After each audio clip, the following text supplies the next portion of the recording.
Today, I will be doing an introduction of the book Life After Secondary School. So, if there are sons and daughters in secondary school or just finished secondary school under your care as a parent or guardian, brothers or sisters, please kindly pay attention. And if you are a student still in secondary school or you just finished secondary school and you came across this video, kindly pay attention as well because this video is specially made for you.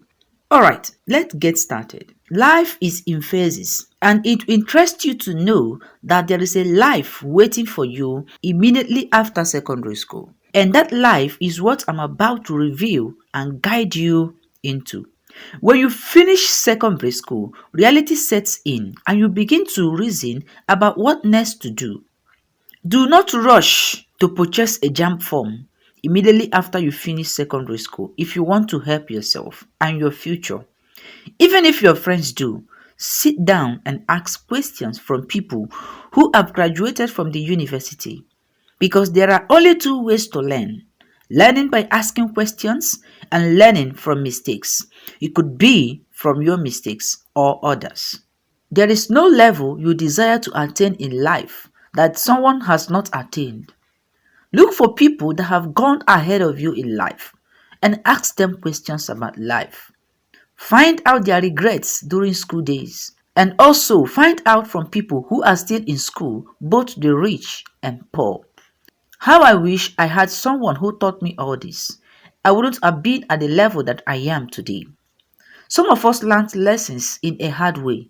Do not learn in a hard way too. I know the only thing ringing in your mind and head right now that you just finished secondary school or about to is how to further your education. But if only you will pay attention and ask questions, you may miss opportunity that would have been of help to you in school and after school. The purpose of this book is to guide you as a teenager to make the right choice by making your life count with tangible goals and achievements while waiting for your result or admission to higher institutions. Furthermore, marriage shouldn't be the next on your agenda after secondary school, no matter your background. Marriage is not made to alleviate you or your family from poverty, but to help you fulfill God's purpose here on earth. As a young girl, do not jump into marriage because a guy promised to marry you and you will further your education from his house. Marriage involves preparation and readiness. If a guy wants to marry you but can't wait till you add value to your life, kindly let him go.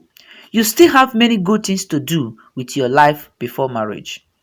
Do not let your ignorance push you into everlasting regrets. Gather your informations about marriage, such as why did God institute marriage? Who should I marry? What is God saying about marriage? Why do some marriages end in divorce? And how can one have a happy marriage? These questions are very important. Answer them correctly before you go into marriage. The best time to be useful and further your education is now that you are very young. Wait to be more mature physically, spiritually, mentally, emotionally, and financially before taking a bold step into marriage because you are going there to solve problems, not to create problems, and also not to just bear children. You are going into marriage to fulfill a divine purpose. Let me quickly share a story with you. A man married a 16 years old girl. She got pregnant and dropped out of school and got married to the guy that impregnated her. They have 4 children. The girl is 26 years currently. Now, the guy said he has no feelings anymore for her and she's more like a nanny than a wife to him. He also said even if she dies now, that he won't feel any pain. Finally, he said he is tired of the marriage and wants to set her free so that she can continue her life again. Just take a minute and play this scenario on your head. So heartbreaking.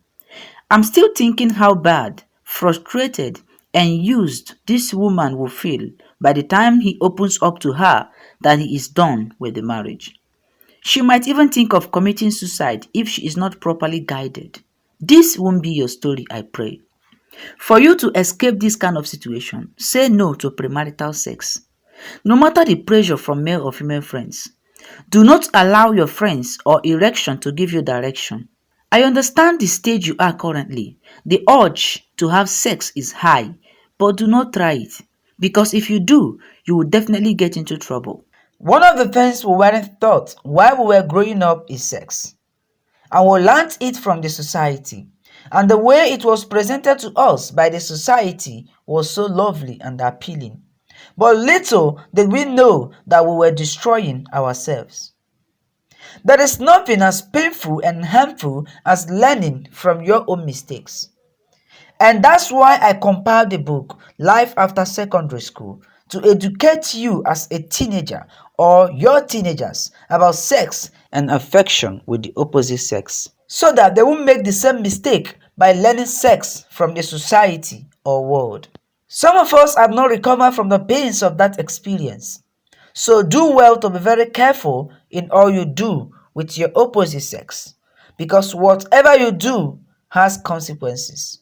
And no matter what happens, I want to tell you that life does not care.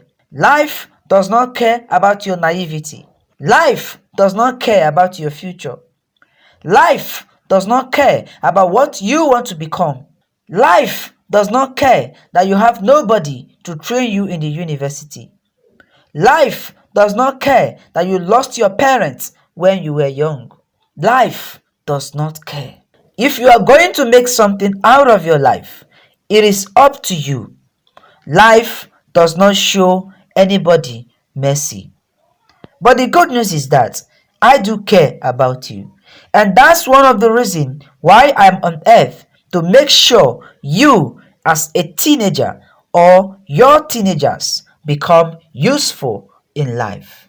Growing physically, mentally, emotionally, financially, and spiritually will help you marry right and at the right time. Marriage is not for boys and girls, it's for matured men and women. When you grow in these areas, you won't find it difficult to manage the issues of life when they arise at any point. One of the days, we're going to be talking about how to know that you've grown emotionally, mentally, physically, spiritually, and financially. It will be an interesting topic. So, we just did an introduction of the book Life After Secondary School. So, our next topic is going to be what you are expected to do after secondary school as a teenager. So, I want you to stay tuned. As a parent, please, you can use this guide that I'm dropping on my platform to coach your teenagers, your young ones, or your brother or your sister. Use this to coach them. All you need to do is to like and follow my page. Subscribe to my YouTube channel if you've not subscribed. Thank you very much. See you in my next video. I love you. Bye.